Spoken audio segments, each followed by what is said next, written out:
വസന്തം മനസ്സിൽ ഉണരും, 1000 വസന്തം മനസ്സിൽ ഉണരും. യേശുവേ നിൻ ഗാനം ആലപിക്കുമ്പോൾ, യേശുവേ നിൻ ഗാനം ആലപിക്കുമ്പോൾ, നിൻ തിരുനാമമെന്നാവിലുണരുമ്പോൾ 1000 താരകൾ പൂക്കും. കുഞ്ഞുങ്ങൾ പുഞ്ചിരി തൂകും സ്വരത്തിലും നിൻ ഗാനം, പൂക്കൾ തൻ സുഗന്ധത്തിലും തീരാത്ത നിൻ സാമീപ്യം. 1000 വസന്തം മനസ്സിൽ ഉണരും, 1000 വസന്തം മനസ്സിൽ ഉണരും.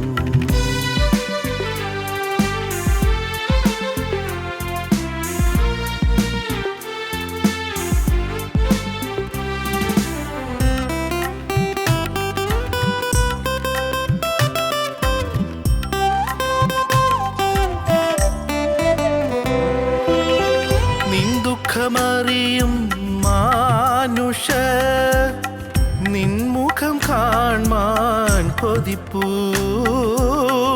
നിൻ ദുഃഖമറിയും മാനുഷർ നിൻമുഖം കാൺമാൻ കൊതിപ്പൂ.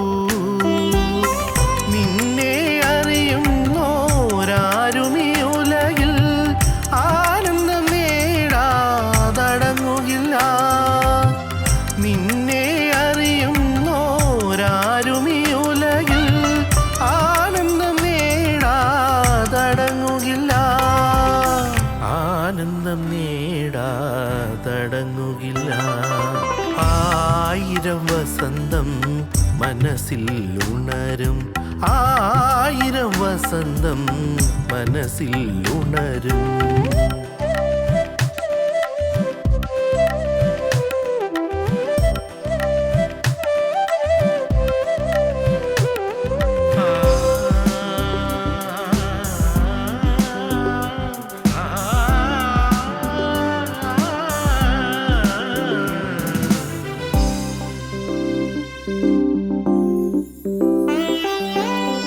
നിൻ ദിവ്യപാദം തേടുവോ വയലിലെ പൂ പോലെ ശോഭിതം. നിൻ ദിവ്യപാദം തേടുവോ വയലിലെ പൂ പോലെ ശോഭിതം. നിന്റെ മനോഹര ജീവിതം നേടുവാൻ പരസ്പര സ്നേഹം നുകരും. നിന്റെ മനോഹര ജീവിതം നേടുവാൻ പരസ്പര സ്നേഹം നുകരും, പരസ്പര സ്നേഹം നുകരും.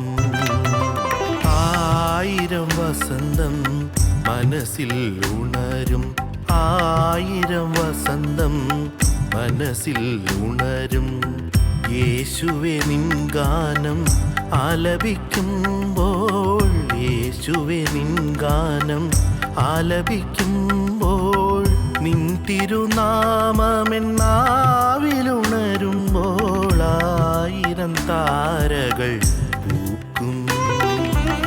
കുഞ്ഞുങ്ങൾ പുഞ്ചിരി തൂകും സ്വരത്തിലും നിൻ ഗാനം, പൂക്കൾ തൻ സുഗന്ധത്തിലും തീരാത്ത നിൻ സാമീപ്യം. 1000 വസന്തം മനസ്സിൽ ഉണരും, 1000 വസന്തം മനസ്സിൽ ഉണരും.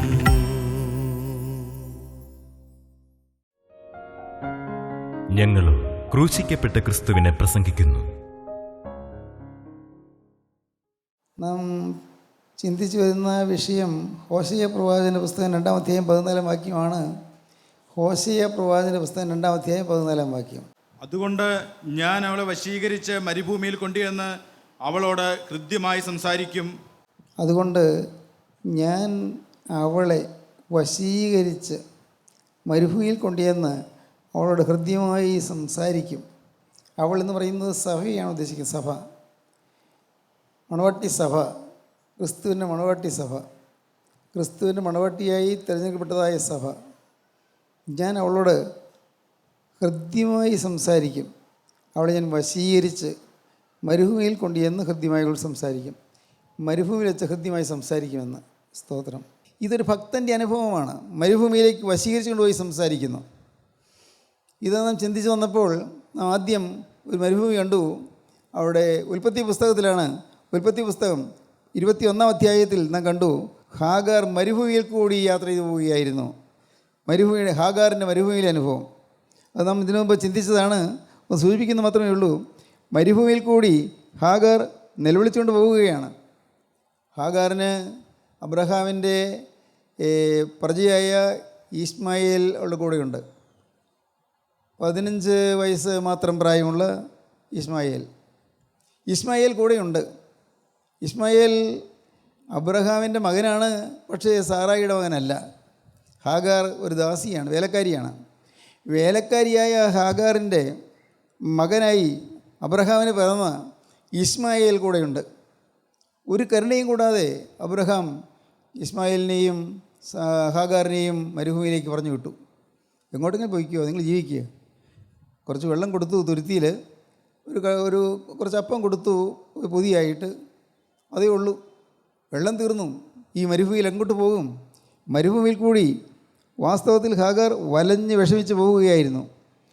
നമുക്ക് വായിക്കാം. 21-ാം അധ്യായം 14-ാം വാക്യം മുതൽ. അബ്രഹാം അതികാലത്ത് എഴുന്നേറ്റ് അപ്പവും ഒരു തുരുത്തി വെള്ളവും എടുത്ത് ഹാഗാറിൻ്റെ തോളിൽ വെച്ച് കുട്ടിയെയും കൊടുത്ത് അവളെ അയച്ചു. കുട്ടിയെയും കൊടുത്തു. അവളെ ഹാഗാറിനോട് പറഞ്ഞു, നീ പൊയ്ക്കോ എന്ന് പറഞ്ഞു. അബ്രഹാമിൻ്റെ വേലക്കാരിയാണ്, ദാസിയാണ്. ഭാര്യ സാറ പറഞ്ഞതുകൊണ്ടാണ് ഈ ദാസിയെ ഭാര്യയായിട്ട് എടുത്തത്. അബ്രഹാം നിഷ്കരുണം ഹാഗാറിനോട് പറഞ്ഞു, നീ പൊയ്ക്കോ, മകനെയും കൊണ്ടുപോയിക്കോ. കുട്ടിയെ എടുത്തുകൊണ്ട് പുറപ്പെട്ടു. പിന്നെ അവൾ പുറപ്പെട്ടു പോയി ബെർശേബ മരുഭൂമിയിൽ ഉഴന്നു നടന്നു. ബെർശേബ മരുഭൂമിയിൽ കൂടി ഉഴന്നു നടന്നു. എങ്ങോട്ട് പോകേണ്ടു അറിയാൻ പാടില്ല. വീട്ടിൽ നിന്ന് ഇറക്കി വിട്ടു. ഇനി എങ്ങോട്ട് പോകേണ്ടു അറിയാൻ വയ്യ. വിഷമിക്കുകയാണ്. ഉഴന്നു നടന്നു. പ്രിയപ്പെട്ടവരെ, നമ്മിൽ പലരും ലക്ഷ്യമില്ലാതെ ഉഴന്നു നടക്കുന്നവരാണ്. ഉഴന്നു നടക്കുന്നു, ഒരു ലക്ഷ്യമില്ല. ജീവിതത്തിൻ്റെ അർത്ഥം എന്താണ് ആർക്കറിയാം? ഞാൻ എത്ര കാലങ്ങൾ ഭൂമിയിൽ ജീവിക്കും ആർക്കറിയാം? ഞാൻ എന്തിനു ജീവിക്കണം അതും അറിയാൻ പാടില്ല. ആർക്ക് വേണ്ടി ജീവിക്കണം? എന്നെ കൂടി കഴിയുന്നുള്ളൊരു ആരും ഈ ഭൂമിയിലില്ല. എനിക്ക് എന്നും നിരാശയുള്ളൂ, എന്നും അസ്വസ്ഥതയുള്ളൂ, മനസ്സിന് സമാധാനമില്ല. ആർക്ക് വേണ്ടി ഞാൻ ജീവിക്കണം? എന്നെ വേണമെന്ന് നിർബന്ധമുള്ളവരാരുണ്ട് ഈ ഭൂമിയിൽ? മക്കൾക്ക് എന്നെ വേണ്ട, എൻ്റെ ഭാര്യയ്ക്ക് എന്നെ വേണ്ട, അല്ലെങ്കിൽ ഭർത്താവിന് എന്നെ വേണ്ട. എൻ്റെ മാതാപിതാക്കൾക്കോ എന്നെ വെറുപ്പാണ്, പുച്ഛമാണ്. നാട്ടുകാർക്കും വീട്ടുകാർക്കും ഒന്നിനും കൊള്ളാത്തവൻ. ഇങ്ങനെ ഉഴന്നു നടക്കുന്ന ഹൃദയത്തോടുപോയി പോകുന്ന അനേക ആളുകളുണ്ട്. ഉഴന്നു നടക്കുന്ന ഹൃദയം. ഹാഗാർ ഉഴലുകയായിരുന്നു, അലഞ്ഞു തിരിഞ്ഞു നടക്കുകയായിരുന്നു. അലഞ്ഞു നടക്കുന്ന പാവം സ്ത്രീ. ഒരു സ്ഥലത്ത് ചെന്നപ്പോഴേക്കും ആ മരുഭൂമിയിൽ കൂടി അഴന്നു നടക്കുന്ന ഹാഗാർ അവിടെ ഒരു അമ്പിൻപാട് ദൂരത്ത് ഒരു കുറുങ്കാട്ടിൻ്റെ തണലിൽ മോനെ അവിടെ കിടത്തിയിട്ട്, പാവം ഇസ്മായിൽ തളർന്നു കഴിഞ്ഞിരുന്നു, ബാല്യക്കാരൻ തളർന്നു കഴിഞ്ഞിരുന്നു. മോനെ അവിടെ കിടത്തിയിട്ട് അമ്മ മാറിയിരുന്ന് ഏങ്ങലടിക്കാൻ തുടങ്ങി, കരയാൻ തുടങ്ങി. വായിക്കാം. തുരുത്തിയിലെ വെള്ളം ചെലവായ ശേഷം അവൾ കുട്ടിയെ ഒരു കുറുങ്കാട്ടിൻ തണലിട്ടു. അവൾ പോയി അതിനെതിരെ ഒരു അമ്പിൻപാട് ദൂരത്തെ ഇരുന്നു. കുട്ടിയുടെ മരണം എനിക്ക് കാണേണ്ട എന്ന് പറഞ്ഞ് എതിരെ ഇരുന്ന് ഉറക്കെ കരഞ്ഞു. ദൈവം ബാലൻ്റെ നിലവിളി കേട്ടു. വിശന്ന് പൊരിഞ്ഞ് ദാഹിച്ചു വലഞ്ഞ് പാവം എൻ്റെ മോൻ കരയുന്നത്. അയ്യോ, അവൻ്റെ മരണം എനിക്ക് കാണണ്ട എന്ന് പറഞ്ഞ് അമ്മ കരയുകയാണ്. അപ്പോൾ ഇസ്മായേലിൻ്റെ നിലവിളി സ്വർഗത്തിലെ ദൈവം കേട്ടു. പിന്നെ ദൈവത്തിൻ്റെ ദൂതൻ ആകാശത്തു നിന്ന് ഹാഗാറിനെ വിളിച്ചു. അവളോട്, ദൈവത്തിൻ്റെ മാലാഖ ആകാശത്തു നിന്ന് ഹാഗാറിനെ വിളിച്ചു. അവളോട്, ഹാഗാറെ നിനക്കെന്ത്? നീ ഭയപ്പെടേണ്ട. ഹാഗാറേ നിനക്ക് എന്ത് പറ്റി? എന്താണ്? നീ ഭയപ്പെടേണ്ട. ബാലൻ ഇരിക്കുന്നിടത്ത് നിന്ന് അവൻ്റെ നിലവിളി ദൈവം കേട്ടിരിക്കുന്നു. ബാലനിരിക്കുന്നിടത്ത് നിന്ന് അവൻ്റെ നിലവിളി ദൈവം കേട്ടിരിക്കുന്നു. മാലാഖ പറയുകയാണ്, ബാലൻ്റെ നിലവിളി ദൈവം കേട്ടിരിക്കുന്നു. സ്നേഹിത, നിൻ്റെ ജീവിതത്തിൽ അഴലാണ്ട് ഉഴലുമ്പോൾ, ഏകാന്തതയിൽ അലയുമ്പോൾ, മനസ്സിൽ സ്വസ്ഥതയില്ലാതെ വിഷമിക്കുമ്പോൾ, നിൻ്റെ ജീവിതത്തിൽ അനേകം ഭാരങ്ങളും ക്ലേശങ്ങളുമായി നിൻ്റെ മനസ്സ് ഉഴലുമ്പോൾ, അപ്പോൾ നിൻ്റെ നിലവിളി കേൾക്കുന്ന ഒരു ദൈവമുണ്ട്. ബാലൻ്റെ നിലവിളി യഹോവ കേട്ടിരിക്കുന്നു. ദൈവം കേൾക്കും. പ്രാർത്ഥന കേൾക്കുന്നൊരു ദൈവമുണ്ട്. കണ്ണുനീര് മാനിക്കുന്നൊരു ദൈവമുണ്ട്. കരച്ചിൽ കേൾക്കുന്നൊരു ദൈവമുണ്ട്. ബാലൻ്റെ നിലവിളി കേട്ടിരിക്കുന്നു. പിന്നെ ദൈവം അവളുടെ നിലവിളി കേട്ടു. നിലവിളി ദൈവം കേട്ടിരിക്കുന്നു. നീ ചെന്ന് ബാലനെ താങ്ങി എഴുന്നേൽപ്പിച്ചു കൊള്ളുക, ഞാൻ അവനെ ഒരു വലിയ ജാതിയാക്കും. അടുത്ത വാക്യം. ദൈവം അവളുടെ കണ്ണ് തുറന്നു. ദൈവം ഹാഗാറിൻ്റെ കണ്ണ് തുറന്നു. അതുവരെയും അവളുടെ നിരാശ കൊണ്ടും ദുഃഖം കൊണ്ടും കണ്ണടഞ്ഞിരിക്കുകയായിരുന്നു. ഞാൻ എങ്ങോട്ട് പോകും ദൈവമേ? ഞാൻ എന്താണ് എൻ്റെ ഭാവി? എൻ്റെ കുഞ്ഞിൻ്റെ ഭാവി എന്താണ്? കുഞ്ഞിൻ്റെ മരണം ഞാൻ കാണേണ്ടി വരുമല്ലോ. വിശന്ന് പൊരിഞ്ഞ് ദാഹിച്ചു വലഞ്ഞ് എൻ്റെ കുഞ്ഞ് ഈ മരുഭൂമിയിൽ ഒരു പ്രേതമായിട്ട് അനാഥപ്രേതമായിട്ട് കിടക്കുന്നത് ഞാൻ കാണേണ്ടി വരുമല്ലോ, കർത്താവ് എന്താണ് അതിന് പോംവഴി എന്താണ്? കരയുകയായിരുന്നു. പക്ഷേ കർത്താവ് പറയുന്നു, ദൈവം അവളുടെ കണ്ണ് തുറന്നു. എന്നിട്ടോ അവൾ ഒരു നീരുറവ് കണ്ടു. ഒരു നീരുറവ്, അടുത്ത് തന്നെ നീരുറുണ്ടായിരുന്നു. സ്തോത്രം, എന്തൊരു ഭാഗ്യം! അടുത്ത് തന്നെ നീരുറുണ്ടായിരുന്നു. നീരുറവ് ദൂരെ ആയിരുന്നില്ല. നാം ഇങ്ങനെ മനസ്സ് ഉഷ്ണിച്ച് വിഷമിച്ച് ഭാരപ്പെട്ട് ആകുലപ്പെട്ട് ആവലാതി കൊണ്ട് പോകുമ്പോൾ അടുത്ത് തന്നെയുണ്ട് പരിഹാരം, ദൂരെയല്ല. പരിഹാരം അടുത്ത് തന്നെയുണ്ട്, നാം അത് കാണുന്നില്ലെന്നേ ഉള്ളൂ. പരിഹാരം അടുത്തുണ്ട്, പരിഹാരം അടുത്തുണ്ട്. വിശ്വസിക്കുക, നിങ്ങൾ പരിഹാരം അടുത്തുണ്ട്. നിങ്ങൾ ഉള്ളു തുറന്ന് നിങ്ങൾ പ്രാർത്ഥിച്ചാൽ കേൾക്കാൻ ദൈവമുണ്ട്. നിങ്ങൾ ഉള്ളു തകർന്ന് കരഞ്ഞാൽ കേൾക്കാൻ ദൈവമുണ്ട്. വിശ്വസിക്കൂ പ്രിയപ്പെട്ടവരെ. ദൈവത്തിന് സ്തോത്രം. അനേകം അനുഭവങ്ങളുടെ പിൻബലത്തിലാണ് ഞാൻ ഈ വാക്കുകളെല്ലാം പറയുന്നത്. ഞാൻ വെറുതെ ഒരു പ്രസംഗം പറയുകയല്ല. അനുഭവങ്ങളുണ്ട്. വിളിച്ചാൽ വിളി കേൾക്കുന്നൊരു ദൈവമുണ്ട്. വിളിച്ചാൽ വിളി കേൾക്കുന്ന സ്വർഗത്തിലെ അപ്പനുണ്ട്. സ്വർഗത്തിലെ അപ്പ എന്ന് വിളിക്കുമ്പോൾ വിളി കേട്ടുകൊണ്ട് ഓടി വരുന്നൊരു ദൈവമുണ്ട്. സ്വർഗസ്ഥനായ ഞങ്ങളുടെ പിതാവേ എന്ന് വിളിക്കുമ്പോഴേക്കും വിളിപ്പുറത്ത് വരുന്നൊരു ദൈവമുണ്ട്. ആവശ്യഭാരങ്ങൾ ഞെരുങ്ങി വലഞ്ഞ് പ്രതിസന്ധികളിൽ തകർന്നു വലഞ്ഞ് വിളിക്കുമ്പോൾ വിളി കേൾക്കുന്നൊരു ദൈവമുണ്ട്. അപ്പോൾ നിങ്ങൾക്ക് മനസ്സിലാകും ഈ പറഞ്ഞതെല്ലാം നിങ്ങൾക്കിടെ അനുഭവമായി തീരുന്നത്. ദൈവത്തിന് സ്തോത്രം. നിങ്ങൾ ദൈവത്തെ സ്തുതിക്കാൻ തുടങ്ങും. അതാണ് സ്തുതി. അനുഭവങ്ങളുടെ നറുംതെളിവിൽ ദൈവത്തെ ആരാധിക്കുന്നതാണ് സ്തുതി. അതാണ് സ്തുതിയും സ്തോത്രവും പ്രഭയും പുകഴ്ചയും മാഞ്ഞുപോകാത്ത നല്ല ഉന്നതിയും സദാനേരവും ഇടപെടാതെ കയറ്റുവാൻ ഞങ്ങൾ യോഗ്യരാക്കണമേ എന്ന് പിതാക്കന്മാർ പ്രാർത്ഥിക്കുന്നത് സ്തുതി. അത് നന്ദിയുടെ സ്തുതിയാണ്, അത് സ്നേഹത്തിൻ്റെ സ്തുതിയാണ്, സന്തോഷത്തിൻ്റെ സ്തുതിയാണ്, ദൈവത്തോടുള്ള കടപ്പാടിൻ്റെ സ്തുതിയാണ്, ദൈവത്തോടുള്ള നന്ദി കൊണ്ടുള്ള സ്തുതിയാണ്, ദൈവത്തെ സ്നേഹിച്ചുകൊണ്ടുള്ള സ്തുതിയാണ്. ദൈവത്തിന് സ്തോത്രം. സ്തുതി. ഹാഗാറിൻ്റെ കണ്ണ് തുറന്നു മരുഭൂമിയിൽ കൂടെയുള്ള യാത്രയിൽ. മൂന്നാമത് നാം ചിന്തിച്ചത് യാക്കോബ് മരുഭൂമിയിൽ കൂടി യാത്ര ചെയ്യുകയായിരുന്നു. യാക്കോബ് ചെറുപ്പക്കാരനാണ്. യാക്കോബ് അത്ര പ്രായമൊന്നും ആയിട്ടില്ല, യുവാവാണ്, വിവാഹം കഴിച്ചിട്ടൊന്നുമില്ല. ഒരു ദിവസം യാക്കോബിനെ നേരത്തെ അമ്മ വിളിച്ചുണർത്തി, റിബേക്ക വിളിച്ചുണർത്തി. മോനെ ഒന്ന് വേഗം എഴുന്നേക്ക്. ഉറക്കച്ചടവോടെ എഴുന്നേറ്റു. കണ്ണ് തിരുമ്മി. എന്നാമ്മ വിശേഷം?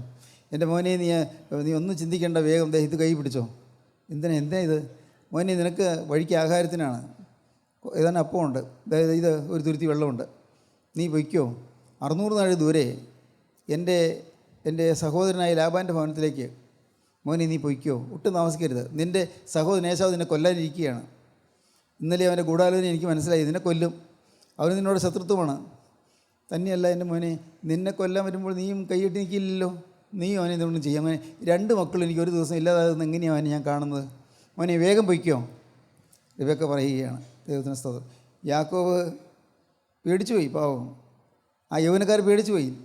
ഈ എത്ര ദൂരെ പോയാലും ദൂരെ അമ്പെയ്ത് വീഴ്ത്താൻ കഴിവുള്ള ഒരു അഭ്യാസിയാണ് ഏശാവ്. അതുകൊണ്ട് അവൻ അതിവേഗം ഓടാൻ തുടങ്ങി. നേരം പുലരുന്നതേ ഉണ്ടായിരുന്നുള്ളൂ. ഇടയ്ക്കിടയ്ക്ക് അരണ്ട വെളിച്ചത്തിൽ പുറകോട്ട് നോക്കി ജ്യേഷ്ഠൻ വരുന്നുണ്ടോ, പേടിച്ചോടുകയാണ്. അങ്ങനെ ഓടുമ്പോൾ ആ മരുഭൂമിയിൽ കൂടെയുള്ള യാത്രയിൽ എൻ്റെ കാല് കുഴയുന്നു. വെള്ളം കുടിച്ചു, അപ്പം തിന്നു, യാത്രയിൽ തന്നെയാണ്, ഓട്ടത്തിൽ തന്നെയാണ്, എല്ലാം തീർന്നു. ഓടുകയാണ്. വൈകുന്നേരം വരെ ഓടി. 600 നാഴികയിൽ ഏതാനും നാഴികയെ പിന്നിട്ടുള്ളൂ. ഇനി എന്തോരം ദൂരമാണുള്ളത്. അതോ മരുപ്പറമ്പിൽ ഈ ചുട്ടുപഴുത്ത മണൽക്കാടിക്കൂടിയുള്ള യാത്രയാണ്. യാക്കോബ് വലഞ്ഞു. വായിക്കാം. 22 അധ്യായം 10 വാക്യം മുതൽ. എന്നാൽ യാക്കോബ് ബെർഷേബയിൽ നിന്ന് പുറപ്പെട്ട് ഹാരാനിലേക്ക് പോയി. അവനൊരു സ്ഥലത്തെത്തിയപ്പോൾ സൂര്യൻ അസ്തമിക്കൊണ്ട് അവിടെ രാപാർത്തു. അവൻ ആ സ്ഥലത്തെ കല്ലുകളിലൊന്ന് എടുത്ത് തലയണിയായി വെച്ച് അവിടെ കിടന്നുറങ്ങി. അവനൊരു സ്വപ്നം കണ്ടു. ഇതാ ഭൂമിയിൽ വെച്ചിരിക്കുന്ന ഒരു കോവണി, അതിൻ്റെ തല സ്വർഗത്തോളം എത്തിയിരുന്നു. ദൈവത്തിൻ്റെ ദൂതന്മാർ അതിന്മേൽ കൂടി കയറുകയും ഇറങ്ങുകയുമായിരുന്നു. അതിന്മീതെ യഹോവ നിന്ന് അരുളി ചെയ്തത്. ദൈവത്തിന് സ്തോത്രം. അവൻ തീർത്തും അവശനായി പോയി കേട്ടോ. പകലത്തെ യാത്ര കൊണ്ട് വെയിലേറ്റ് വാടി തളർന്ന് പാവം ചെറുപ്പക്കാരൻ അങ്ങ് വാടി തളർന്നുള്ള യാത്രയായിരുന്നു, ഓട്ടമായിരുന്നു. ജ്യേഷ്ഠൻ പിന്നാലെ വന്നാലോ എന്നുള്ള പേടികൊണ്ടുള്ള ഓട്ടമാണ്, ജീവരക്ഷയ്ക്ക് വേണ്ടിയുള്ള ഓട്ടം. ഓടിയോടി ക്ലേശിച്ചു. സ്തോത്രം. അത് പറയുമ്പോൾ എൻ്റെ മനസ്സ് അല്പം തരളിതമാകും. ഓടിയോടി ക്ലേശിച്ചവരാണ് അനേകർ.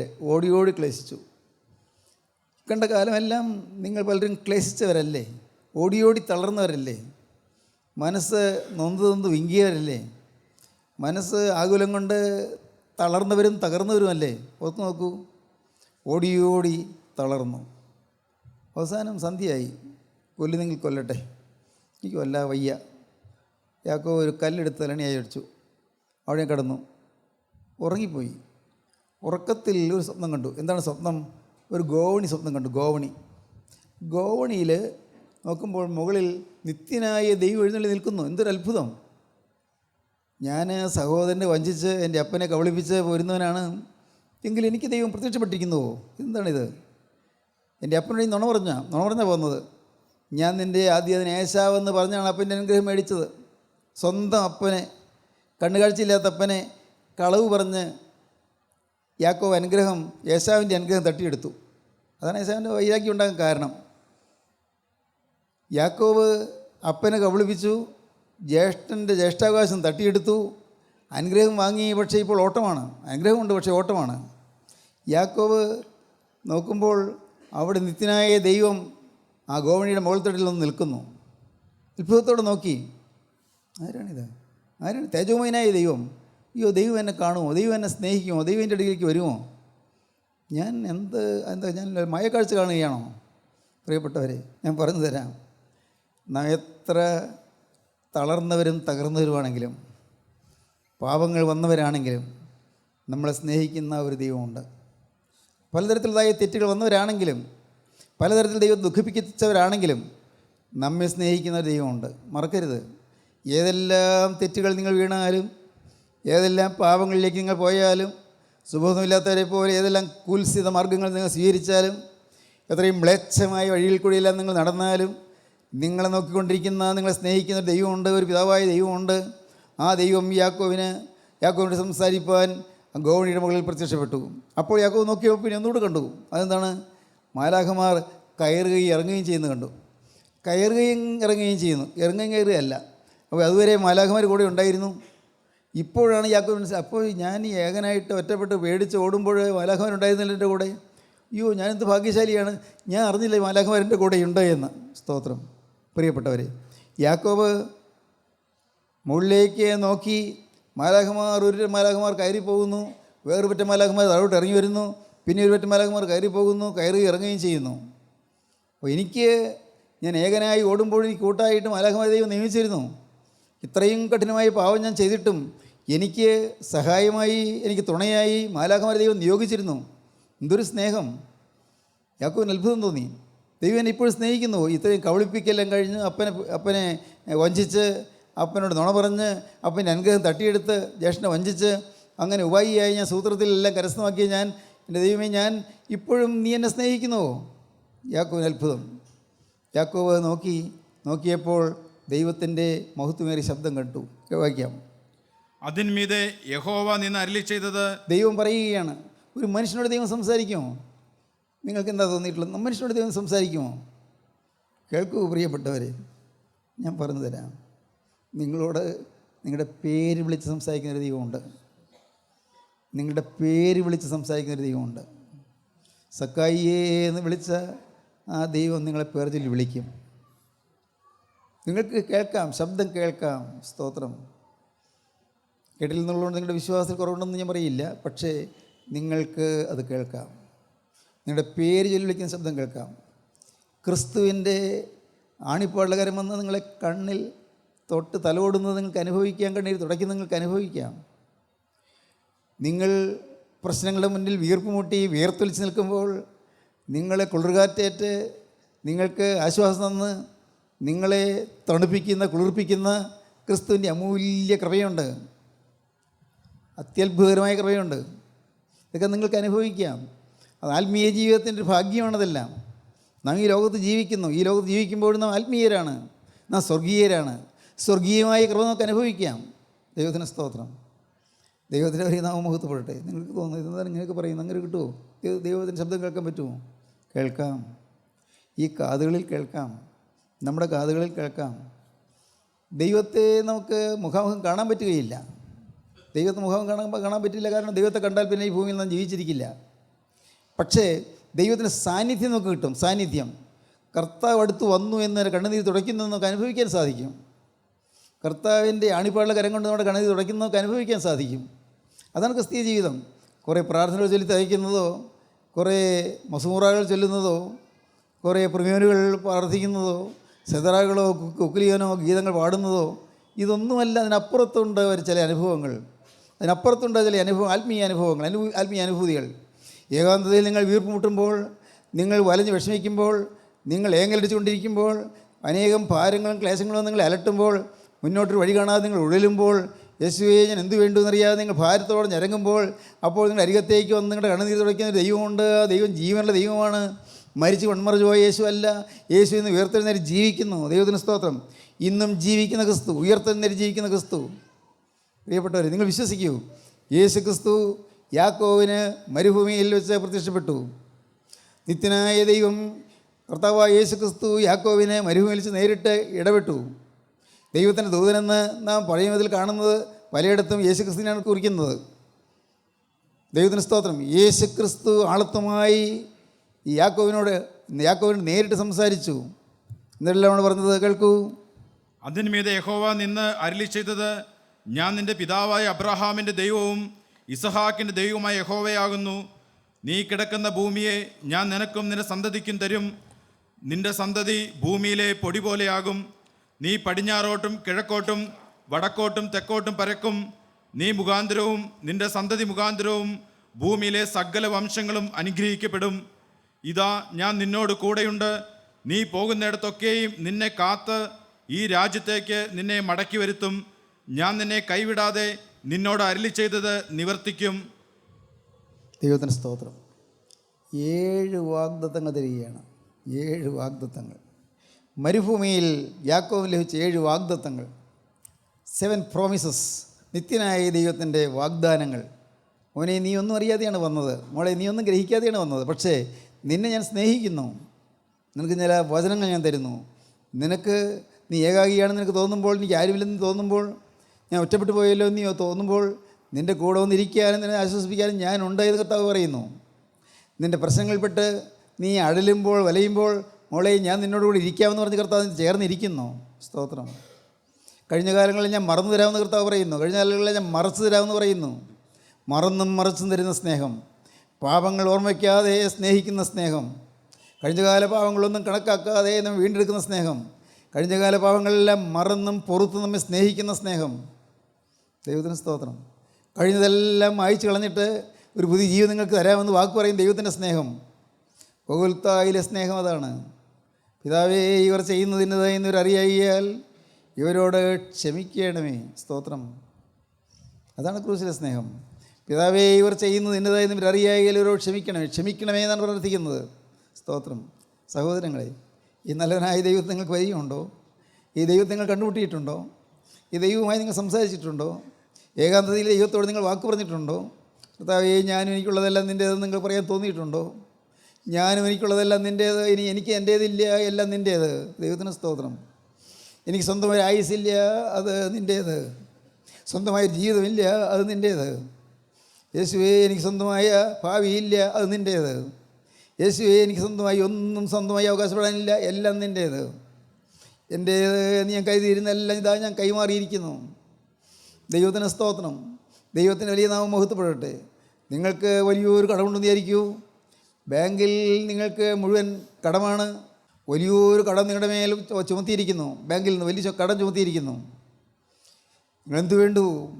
ഒരു നീക്കുപോകില്ല, ആരെയും കാണാൻ പറ്റിയ സൗകര്യമല്ല, കണ്ടാൽ പ്രയോജനമില്ല, ആർക്കും സഹായിക്കാൻ സാധ്യമല്ല, അത്ര വലിയ കടമാണ്. ഉള്ളതെല്ലാം ജപ്തി ചെയ്താലും വിറ്റാലും തീരാത്ത കടമാണ്. എന്ത് ചെയ്യും? നിങ്ങൾ മരിക്കുകയാണോ വേണ്ടത്, അതോ ജീവിക്കുകയാണോ വേണ്ടത് ചിന്തിക്കുന്നു. മരിക്കുകയാണെങ്കിൽ ഈ ദുഃഖം ഏറെ നാൾ വേണ്ടല്ലോ എന്ന് ചിന്തിച്ച് ചിലർ മരിക്കാൻ തുടങ്ങുന്നു. മണ്ടത്തരമാണ്, പക്ഷേ മരിക്കാൻ തുടങ്ങുന്നു. അങ്ങനെ നിങ്ങളുടെ ജീവിതത്തിൽ നിങ്ങൾ തകർന്ന് വിഷമിച്ച് നിങ്ങൾ നിൽക്കുമ്പോൾ ഒരു നല്ല മനുഷ്യൻ വന്ന് അദ്ദേഹത്തിൻ്റെ പാസ്ബുക്ക് നിങ്ങളുടെ പേരിൽ നിങ്ങളുടെ അക്കൗണ്ടിലേക്ക് മാറി. നിങ്ങളുടെ അക്കൗണ്ടിൽ പൈസയൊന്നുമില്ല, അദ്ദേഹത്തിൻ്റെ അക്കൗണ്ടിൽ കോടിക്കണക്കിന് രൂപയുണ്ട്. നിങ്ങളുടെ പാസ്ബുക്ക് അദ്ദേഹം ഏറ്റെടുത്തു. അപ്പോൾ നിങ്ങൾ ഇതുവരെയും നിങ്ങളുടെ പാസ്ബുക്ക് കടമാണ്, ബാങ്കിൽ കടമാണ്, പക്ഷേ ആ കടമെല്ലാം അദ്ദേഹം ഏറ്റെടുത്തു. എന്നിട്ടോ നിങ്ങളുടെ കടം മുഴുവൻ അദ്ദേഹം ഏറ്റെടുത്തിട്ട് നിങ്ങളുടെ പേരിലേക്ക് അദ്ദേഹത്തിൻ്റെ അക്കൗണ്ട് മാറി. Account changing. എന്താണ് ചെയ്തത്? പ്രിയപ്പെട്ടവരെ, നമുക്ക് തീർക്കാൻ മാർഗമുണ്ടായിരുന്നില്ല. കർത്താവായ യേശു ക്രിസ്തു ഭാഗ്യവശാൽ നമ്മുടെ ജീവിതത്തിൽ അത്ഭുതം പ്രവർത്തിച്ചു. ക്രിസ്തുവിൻ്റെ രക്തം നമുക്ക് വേണ്ടി ചിന്തി. ആ തിരക്തത്തിൽ നിങ്ങൾക്ക് ആശ്രയിക്കാൻ പറ്റുമോ? ആ തിരക്തത്തിൽ നിങ്ങൾക്ക് ശരണപ്പെടാൻ പറ്റുമോ? എങ്കിൽ ഇന്ന് നിങ്ങളുടെ കടമെല്ലാം കർത്താവ് ഏറ്റെടുക്കും, ഭാരമെല്ലാം കർത്താവ് ഏറ്റെടുക്കും, നിങ്ങളുടെ കേടുകളും കെടുതികളും കർത്താവ് ഏറ്റെടുക്കും, നിങ്ങളുടെ ആകുലമെല്ലാം കർത്താവ് ഏറ്റെടുക്കും. നിൻ്റെ ഭാരം യഹോവയോട് വലിച്ചു കൊള്ളുകാവും, നിന്നെ പുലർത്തും നീതിവാൻ കുരുങ്ങി പോകാൻ ഒരു നാൾ സമ്മതിക്കുകയില്ല. ക്രിസ്തുവിൻ്റെ അരികത്തേക്ക് വരികയാണ്. ഇപ്പോൾ തന്നെ നിങ്ങളുടെ അരികത്തേക്ക് ക്രിസ്തു വരുന്നു. നിങ്ങൾ ക്രിസ്തുവിനെ കാണുക, ക്രിസ്തുവിനെ നോക്കുക, ക്രിസ്തുവിലേക്ക് നോക്കുക, ക്രിസ്തുവിനെ സ്നേഹിക്കുക, ക്രിസ്തുവിനോട് വാക്ക് പറയുക. യേശുവേ, ഇന്നു മുതൽ നാഥ, ഇന്നു മുതൽ ഞാൻ നിൻ്റെ സ്വന്തം. പറയുമോ നിങ്ങൾ? യേശുവിനോട് നിങ്ങൾ പറയുമോ? യേശുവേ, ഇന്നു മുതൽ ഞാൻ നിൻ്റെ സ്വന്തം. യേശുവിൻ്റെ കരങ്ങളിലേക്ക് നിങ്ങൾ കൊടുക്കൂ. യേശുവിനോട് വാക്ക് പറയൂ. യേശുവേ, ഇത്രയും കാലം ഞാൻ നിന്നെ അറിയാതെ ജീവിച്ചു, അറിഞ്ഞെങ്കിലും നിന്നെ അറിയാത്തതുപോലെ ഞാൻ ജീവിച്ചു, പാപത്തിന് അടിമയായി ജീവിച്ചു. എന്നാൽ ഇന്ന് ഞാനിതാ ഈ നിസ്സാര ജീവിതം, ഞാനും എനിക്കുള്ളതെല്ലാം നാഥ നിൻ്റെ കൈകളിലേക്ക് ഞാൻ കൈമാറുന്നു. കർത്താവേ, നിൻ്റെ സ്വർഗീയ നിക്ഷേപം എൻ്റെ പേരിൽ നീ തരുന്നു, ഞാൻ വിശ്വസിക്കുന്നു.